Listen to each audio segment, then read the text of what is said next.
So by raise of hands, does that sound right?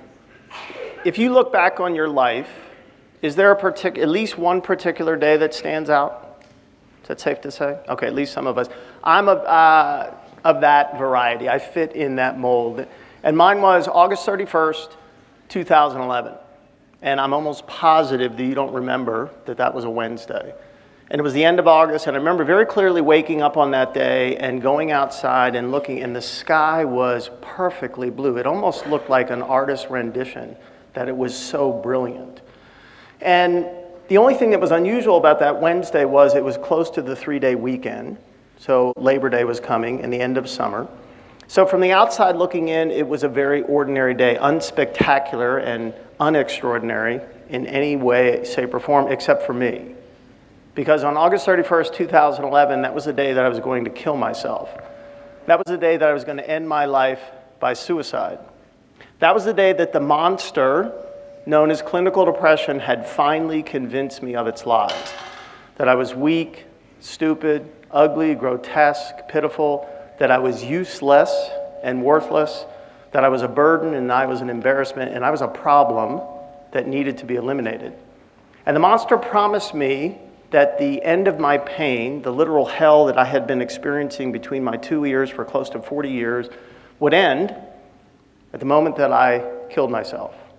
And his concluding argument, his closing argument, almost like you're in a court of law, was his promise, and I use he because I always thought that the monster is a man, that sort of overwhelming energy. The monster's concluding argument was his promise, his commitment that everybody in my life, my then wife Deanna, my family, my friends, everybody without exception would be far better off, their lives exponentially improving in the wake of my death and the absence of my pitiful and grotesque existence. So that morning, after going outside and taking in the spectacular blue sky, I sat down at the computer, typed out a suicide note, and then, without telling anyone where I was headed, including my then wife, Deanna, I began my drive towards death. And I remember on that particular day, driving in my red Dodge Dakota pickup truck, that my senses, all five, were more acute than they had ever been. And as I was driving, my head was pivoting back and forth, and it was almost like, I think back now, that I was trying to capture as many memories as I could. That I was going to load up the back of my truck with all of these sensory experiences, both by a feeling and by a smell and by visually. So I continued on in this focused state, and it was warm because it was the end of August, and yet on that day I was frigid. And I was dressed in a t-shirt and tennis shoes and shorts, and I remember thinking, damn, I should have brought a sweatshirt, and it didn't make sense because I should have been hot. But I think, again, looking back, realize that mental illness will put us in a place of awful isolation. And that is literally both from a mental standpoint and a physical standpoint, it's frigid. I mean, you literally feel cold. It's not that you imagine that you're cold. Your physiology, your skin and everything else, you feel like you're cold. And so I'm driving, I'm trying to take in all this information, I'm freezing. And by divinity, serendipity in the greatest sense, my path towards ending my life, towards killing myself, was interrupted. And I am here because a particular soul created connection, and connection creates hope, and hope saves lives. And I was diverted, turned around from the direction where I was heading, towards a point beyond which there is no return, and I was taken to an emergency room, and then taken to a psychiatric hospital where I would remain for the next 15 days. And when people found out where I was, including my beloved former bride, and those in my life, they were shocked. They could not get their head around the fact that David Woods Bartley, the person that they thought that they knew, was in a psychiatric hospital because David Woods Bartley was going to kill himself. But if you take nothing else away from today, please take this, that sometimes what hurts the most can't be seen. that sometimes great despair and soul-wrenching agony lies just behind a forced smile, a distracting joke, or a seemingly perfect and ideal life. And so people didn't see me as mentally ill, people didn't see me as suicidal, people didn't see me in that particular way. I didn't fit the image. People saw me as the happy, seemingly contented, silly, bald guy who was co-directing a large, nationally recognized senior special needs and end-of-life animal sanctuary. An amazing place just down the road in Penryn that was home to as many as 100 animals at any one time. 25 horses, 23 dogs, 9 potbelly pigs, goats and sheep and ducks and geese and bunnies and birds, 15 different species. Imagine in your mind, and in this case the literal sense, Noah's Ark on a little 2.5-acre parcel in this beautiful little, as I call, hamlet down in Penryn. And the sanctuary had become known throughout the country and even different parts of the world as a forever home for those companion animals deemed to be unadoptable. And on June 2nd, 2010, the sanctuary was the cover story, not a little box article, but a cover story in the life section of USA Today. So as mentioned, I didn't fit the image of somebody who, if you think about mental illness, I'm not the image of somebody who is mentally ill. I'm not the image of somebody who had been plagued by suicidal ideations for literally 40 years. But I'll keep emphasizing this point that sometimes what hurts the most can't be seen. And I didn't see anybody walking in today on a crutch or a sling, nobody with an obvious bandage. And that's one of the most difficult things about mental illness is there's no outward sign, per se, that somebody like myself is suffering. So nobody had an idea on that last day of August 7 years ago that I was in that place of despair, but just 14 months, a little bit more than a year from the mountaintop experience of being in USA Today, all those years of picking up poop and everything else, and we were finally being recognized for the work that we were doing. 14 short months later, there I was, literally on the verge of ending my life. But I was saved. Saved by connection. And on a day that I thought would be my last day alive, it was instead the first day of a new life. The first steps in what has now been a 7-year journey away from the horrific place of mental illness, and here to have the incredible honor to speak at the greatest high school in all of the Placer Union High School District, into a place of mental wellness, into a place of mental health, which I believe it's not a privilege, it's a right. We are born to experience this. There's nothing we have to do to earn the right to be mentally well. We were born to experience mental health. I would go so far as to say that there is, in fact, a new way to spell mental health. And it begins with the letter C. C, of course, is for connection. And in fact, I would add to that the 3 most important words, in my opinion, in mental health are connection, connection, connection. Connection is the solution to the problem. It solves the riddle. It will be, in fact, what you and me and Mrs. Lambert and the other people, which will allow us to turn the tables on this bastard known as mental illness. So this morning, I want to answer a series of whats, of questions that all over the country I get asked the same thing. So the first what is, what was the cause of my mental illness? The second is what does it feel like to be in the grip of depression? Third is, what's it like to live with this condition? And I still have days. I'd love to say that I don't still have those experiences, but I do. And then to tell you, what have I learned over these last 7 years? And it's been like being in a PhD program, very, very concentrated. Tell you what's best, what works the most, and then finally, what do we need to do?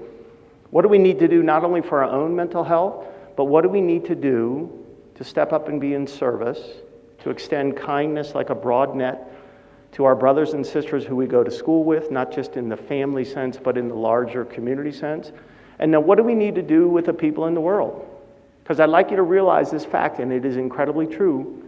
Just assume that everybody you meet is hurting for some reason. May not be mental illness, but it could be the loss of somebody.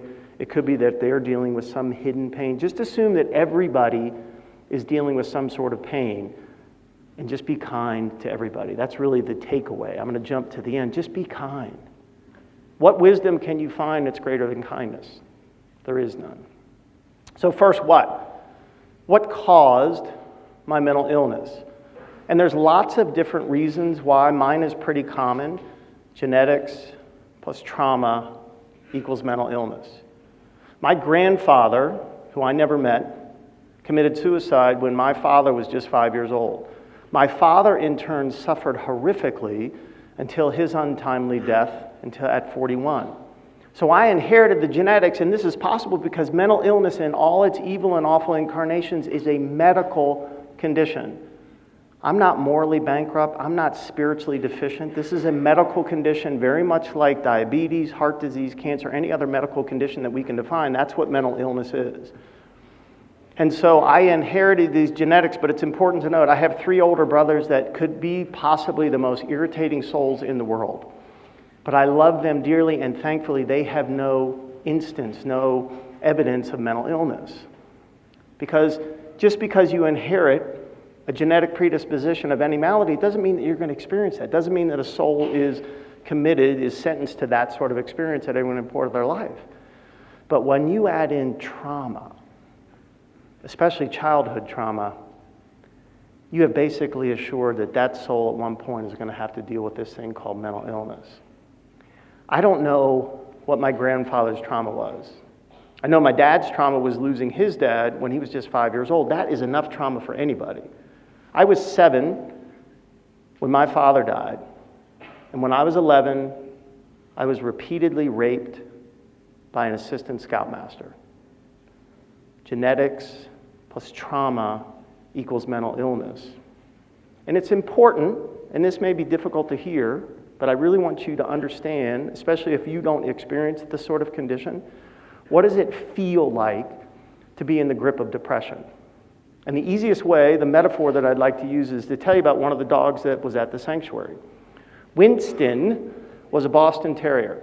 If you don't know what a Boston Terrier is, one, I feel sorry for you. And the second is, imagine a bulldog in your mind, squishy face, a little bit of a cute little butt, and this kind of sturdy bowling ball type body. Shrink it down to about 20 pounds, color it black and white, and fill it up with 3 things: enthusiasm, a wicked case of ADD, and gas. A tremendous amount of gas that there's so much gas in the body, it can't handle it, so it just seeps out. Now, a Boston Terrier, if they came into this auditorium, he or she would literally go to each and every one of you and treat you like you were his best friend. Winston, unfortunately, had none of that. And I remember the day that Winston came to the sanctuary, and he was like a limp noodle, like a wet rag. And I put him in my arms, and his head literally hung over this part, and his butt hung over this part. I mean, he was barely alive. So he was not like the quintessential Boston Terrier. And the reason was, Winston had been used as bait in a dogfighting ring. And if you're not aware, and I wasn't, that a bait dog is put in amongst a bunch of larger dogs for the sole purpose of giving them practice to maul other dogs.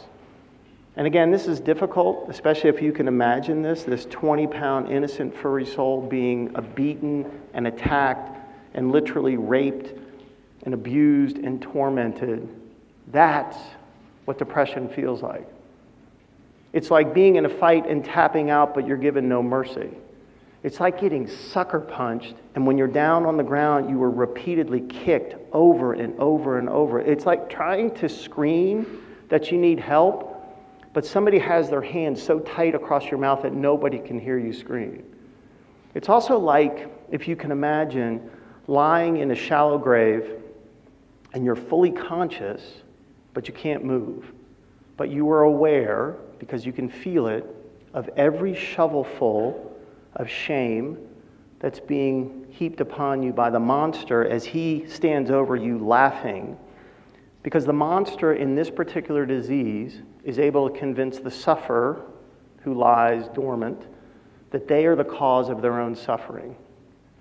I don't know if cancer patients have that experience. I don't know if people who have diabetes have that same thing, like, oh my God, I caused this myself. But those of us who have this condition, and I've heard this as I go across the country and talk, that it's very common for those of us to feel like I did something wrong, like it was my fault. And so you have this thing, and what is it like to live with it?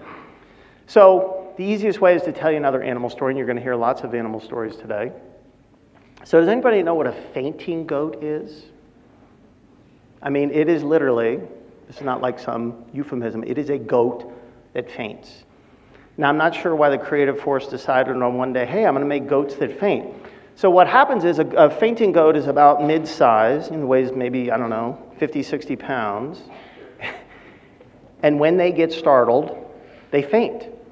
And not only do they not faint, it's just like, it's not like that. What they do is they go into what looks like instant rigor mortis. I mean, they get stiff, they fall down, their legs are out like this, they look like they're dead. And people would come to the sanctuary and they'd heard about, oh my God, I hear that you have fainting goats. Would you frighten them? I'm like, well, no, that's mean and it's not funny, and whatever reason I would, and because I'm an idiot. And they would just fall over and be dead. And that's what it's like at times for any of us who deal with these things called mental illness, is we can be triggered by something that's not our choice. And it just comes up on us, and we become, as the goats did, the goats would become incapacitated for like 2 or 3 minutes. They would be down there just like they were out. They were breathing, but they almost looked like they were in a state of stasis, that they were just, you thought that they were dead. And what happens to those of us who live with mental illness, and in my case, clinical depression, and even on some days, not nearly as many as they used to be, and I know how to manage it, is I can become triggered by something and go into some partial space of incapacitation. So as you can imagine, that is irritating as hell. That's a pain in the ass to try to be moving through life. All of a sudden you're triggered and boom, down you're out. But that's what it's like to live with it.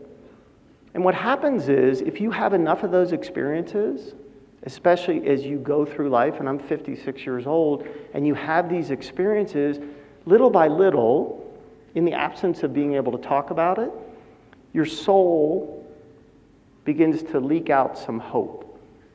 It's like when you get your car, when you get the oil change, there's a little oil plug, and all the oil, obviously your car can't exist without oil. The same thing is about hope. We can't exist without hope. Love's important, faith is essential, hope is mandatory. I don't think people die so much by mental illness as they do by the horrific condition of hopelessness. And you have these experiences, young and old people have these experiences where they have no control over this thing. They begin to think it's their own fault, and little by little you begin to lose hope. And it was in that state of hopelessness that I typed out my suicide note and began, because I was convinced it was the most selfless thing I could do. But I went into that place, my life was saved, but I went into the place of the psychiatric hospital in a place of hopelessness. But interestingly, I become educated in a university that doubled as a psychiatric hospital. And on the second day I was there, I sat down with this incredible psychiatrist, lab coat, stethoscope, and I figured he was going to ask the same questions that I had been asked probably 20 times by that point. Are you thinking about harming yourself? Yes. Are you thinking about harming somebody else? No. So I had assumed that those questions were going to be coming, but those weren't what he asked at all. The first thing that he asked me is, David, how are you feeling? And I gave kind of a, I'm fine. He said, no, I really want to know, how are you feeling? And he emphasized feeling. And I don't know if you've been in the presence of somebody who's asked you a question and you're like, yeah, they really want to know. And so I began to share. And then he informed me that, yes, I was dealing with a medical condition. He asked about my family history, and I shared with him, and I never had up to that point, the fact that I had been raped. And then he said, David, realize you didn't choose to be mentally ill. And, my brain is trying to process what he's saying, because I had so believed the opposite. And then the most amazing thing, probably one of the most profound, if not the most profound experience I've ever had in my life, and certainly up to that point, he took me by my hand and he connected with me in this profound way, and he said, David, it's not your fault.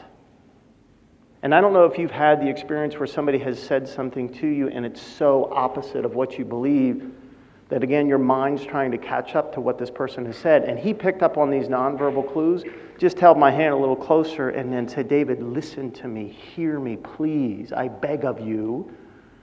It's not your fault. Words don't exist to describe to you what the sense of relief was. The analogy that I can use is all of a sudden somebody took this heavy yoke, this burden, this gorilla that had been on my shoulders for 40 plus years at that point and lifted it off and I could stand up and I was like, well, you know what? That changes everything.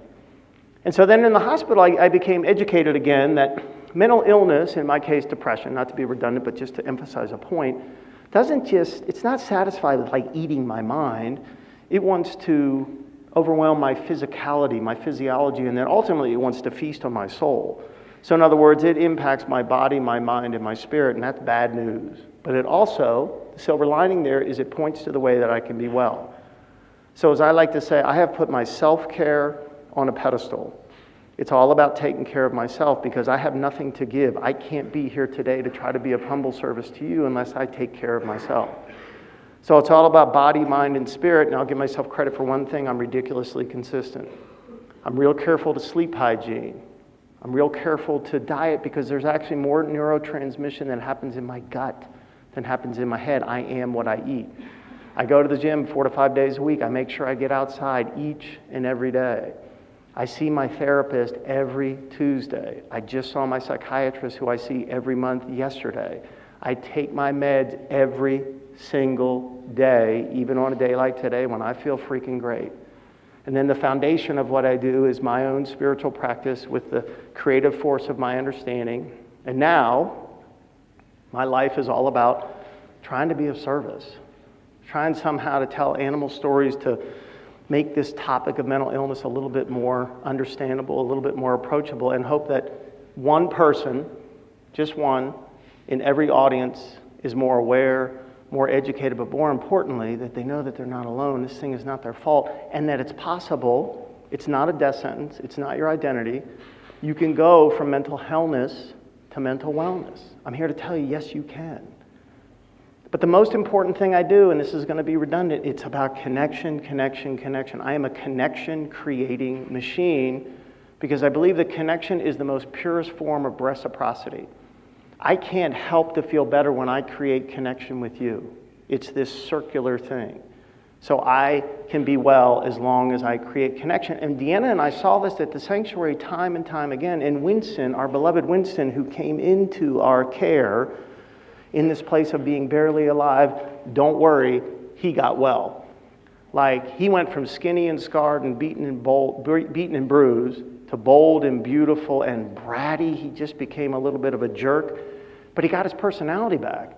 But what was most stunning was the fact that the better he got, the more gas he produced. It was just like, my God, dude, what is up? I mean, he could clear this auditorium. So, of course, then, this is not going to be a surprise. What do we do? If any of you there, and you don't have to raise your hands, if you're suffering from some sort of depression or bipolar or whatever, what do you do to be well? And then we want to be, our job is, we are our brothers and sisters' keeper. And I'm not saying from a spiritual standpoint, but we are meant to be helpful to one another. Doesn't mean that they have to come move in with us, but we need to be of service to them. And of course, it is all about creating connection. Anybody's taken French, and I did, and I can't remember but a couple of words. There's a word, R-U-E, and that is the word for road or pathway. And I think, if I may, that the most direct path that we have to the creation of connection is this thing, recognition, understanding, and expression.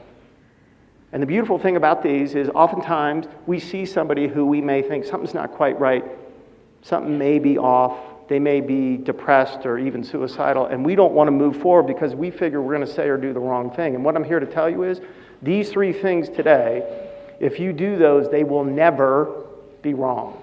They will always work. So a few questions. First is, has anybody had the experience where somebody has remembered your name and you had no expectation that they would? How'd that make you feel? Like, I think it's like the best feeling in the world. I walk up, and especially on a day when I'm feeling invisible or I'm having I'm like, God, I really don't matter. Do people even know that I'm alive? And somebody will say, hey, David, how's it going? I'm like, it's like this energetic hug. And here, I don't have a brilliant memory, but I've just made it a practice of mine. It's really important that I'm going to remember your name. So imagine you, after practice, being the one to remember people's name, and on a day unbeknownst to you, that you do that for a person who may be on the fringe of hopelessness. They may be even headed into a direction, again, to a point beyond which there is no return, and your simple act can make a profound difference in their life. So then we move into understanding, which may in fact be the most pivotal thing, because for a person who has mental illness, or a person who's suffering grief, or a person who may be at the effect of being bullied, they're acting in a way that makes no sense to us. Like, dude, what up? What is going on with you? It doesn't make sense, and we can get into a position of judging, and I've done it. I still even have the moments today when I forget what I'm going to share with you. And in that place, when something we don't understand, we may be in this position to say, what's wrong with you? And that's really not a question, it's a rhetorical judgment. But I heard this advice from somebody, and they said, if you can change that just a little bit, just a teeny, teeny little bit, and move over to what happened to you, from what's wrong with you to what happened to you, and the latter creates a space for somebody to tell their story. Everybody has a story. We all want to tell our story. The great Fred Rogers, Mr. Rogers, said, quite frankly, there's no one you can't learn to love once you know their story. We had a goose that came to the sanctuary named Adia, A-D-I-A. When Adia came, we had two other geese, Ricky and Lucy, and we had a duck named Dave. And we had this big pond in the back pasture. And Adia was unusual in that he liked to be held. So he comes on this day, I hold him, which was in and of itself kind of a cool experience. And then I put him down on the edge of the pond. And he was an intense goose. And he looked out at Ricky, Lucy, and Dave, looked at me, and then jumped in this small water trough that was on the edge of the pond right next to me, from which the other animals drank. And I thought, why would you do that? You're a goose. Here's like this great pond. Why wouldn't you go swim into? Why would you restrict yourself to this small space? It makes no sense. I don't understand. Scoop him out of the pond, put him back on the edge, boom, boom, boom, jumps back in the water trough. Okay, now I'm slightly going from, it's kind of curious to, you're being a little irritating. We see somebody that acts or speaks or does something, you're a little irritating, you're kind of starting to annoy me. Pick them up, boom, boom, boom. We do this 10 different times, literally. So now I've gone from curious to irritated to annoyed. I'm on the fringe of anger. And then what happens is a horse comes up to drink out of the water trough, and there is a somewhat anxious goose. What's that interaction going to be like? So now I'm thinking, why on God's green earth do I rescue animals? This is stupid. I've gotten into this whole altered state because I don't understand. Thank God my former bride, Deanna, comes, and she was brilliant and remained so. And she looked at the situation and realized that the most direct path we have to overcoming our fears around anything is to leverage the power of curiosity. Like, ask questions. And not so much why and when, but what and how. And she says, honey, what's going on? And I go on this big try, and she says, okay, maybe there's something we don't know about Adia. I'm like, what in the, hell are we going to find out about a goose that's going to make a difference? My life is stressed. I have a problem here. I don't know how to solve it. So Dee goes in, makes a couple of phone calls, and comes back and said, well, guess what I found out? Adia had spent his whole life as a suburban goose. Adia had lived his whole life in the backyard of somebody's tract home in an average neighborhood. Adia had only ever swum in a kiddie pool. Adia had never seen a pond. He had no idea. He couldn't grasp that this huge body of water is for him, so he stayed in this small space. His internal condition drove his outward behavior. And I remember thinking, at that moment of understanding, I'm like, oh my God. But here's the best part about understanding, the fertile, smooth, and level ground from which all good things happen, is in that moment, a solution came that wasn't available to me when I was judging. And all of a sudden I realized, dummy, I can just get a second water trough. Like Adia can be in this water trough and there could be one for the horses. But why isn't that solution available when I say what's wrong with you, but it is available when I say what happened to you? And the answer, of course, is understanding. So I literally sit down. I'm on the edge of the pond. My new goose is swimming around in his water trough and just kind of hanging out. 5 minutes later, Adia jumps out of the water trough, walks around, sits down right next to me. And the only thing that was missing was his wing to hold me and say, there, dummy. And we hung out there for this period of time, and 5 minutes later, he stands up, walks right to the edge. Ricky, Lucy, Dave, Baldy, water trough, swims out into the pond. And I think the other part of understanding is it creates this energetic place in which we are able to be transported to what we were created to be. Recognition, understanding, and then we come to, I think, what's maybe the most profound is expression.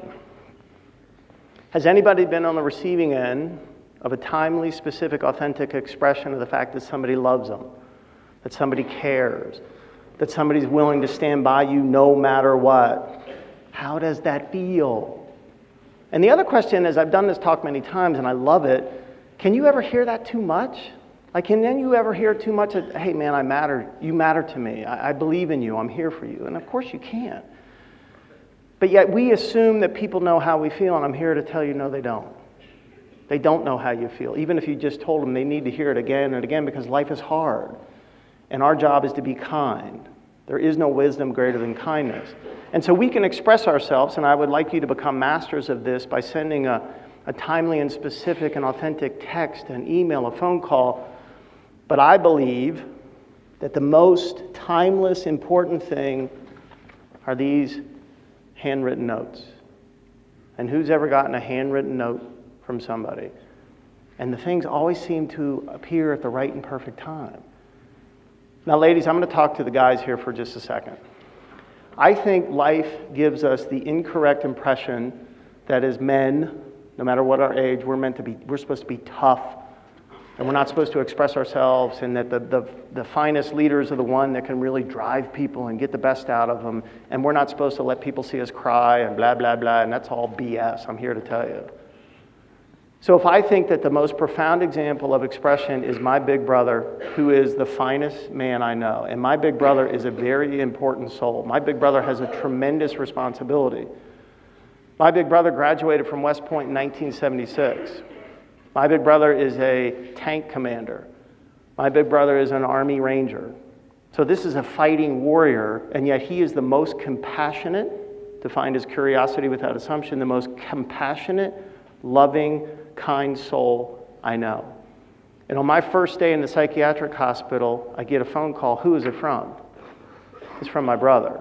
He's commanding thousands of troops, and yet he has an hour to spend with his baby brother in the psych hospital, and then calls every single day. And then when I get out, he continues to send me notes even to this day. And you can't see, but on the stationery are 2 stars to represent the fact that he is a 2-star general. And as Callie had mentioned, I was given the incredible honor and privilege of giving a TED Talk. And after the TED Talk, my brother wrote me a note. And imagine, I don't know if you've had this experience, I hope you do at one point, in which your hero says, I am humbled by what you are doing. Like, this is the man that I admire more than anybody, and he's humbled by what I'm doing? So as you can imagine, this is one of the most important pieces of paper that I hold in my hand. 7 years ago, I was going to kill myself. And if you had told me that 7 years hence I would be telling my story in front of you, I would have thought, I don't know what you're smoking, but maybe give me some of that. I didn't think this was possible. I hope that I'd be mentally well, but I am. I am mentally well. I still got to manage my condition.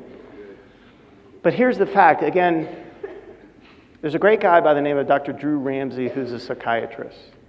And this is what he said. Please hear me. The doctor says, and I believe this is true, somebody you see today is thinking about killing themselves. Your smile, your love, your question could save them. Trust me, they told me it did. We hold in our hands the answer to the problem. And I know not if but when we consciously leverage the power of connection to create hope, our story will be like Odie's story. Odie was a 35-year-old, chocolate-colored, kind of shaggy-coated Tennessee walker. He was a proud parade pony. He was used to being in the front of these civic parades and everybody else following him. But when Odie came to the sanctuary, he was emaciated, depressed, forlorn, and out of it. And he had this bad right hip, which had him to list to the right-hand side. But when he came to the sanctuary, like all the other animals, became connected and went from hopeless to hope-filled. Now, Odie had a very specific job, self-appointed, that twice a day, morning and evening, he would lead the animals from the front pasture to the rear, and then in the afternoon switch and come back to the rear to the front. One day, there's the grand old man standing in front. I open the gates. He leads his posse across. I come behind him and shut the gates. And then for the next couple hours, I'm doing my thing, picking up manure. And I don't know if you're like me, you've had the experience where like, man, something's not quite right. And I spin around, Odie's down on his bad right hip, right on the edge of that same pond. And then I watch in horror as he goes to stand up, can't right himself, and falls back into the pond. So I run back there like I'm some sort of equine lifeguard. But when I come up to the edge of the pond, I'm like, well, the water's buoyant. He'll be able to rise to her feet and we'll be okay. But over the next 3 hours, I watched like as 100 times he's trying to stand up, but he can't. And every time I see a little bit more hope is starting to recede out. Now, we were all about the quality of an animal's existence, not the time that they were there. And I realized it was time for me to help my great horse on to his next incarnation, whatever that is. So went inside, talked with the vet, came back, and we came up with this plan to euthanize Odie in the pond. But by then, it was the end of the day, and all the animals are lined up to go back. But it wasn't Odie in the primary position. It was his best friend, Prince, a 30-something caramel-colored former racing horse. While Odie is in the pond, he's watching. And Prince is nervous. He's hesitant. His best friend is in the pond, and he doesn't know exactly what to do. But I open the gates. Prince starts to lead the crew over, but after 5 steps, he stops. He lets the other animals go by, then turns around, goes back to the edge of the pond, and sits there and connects with Odie.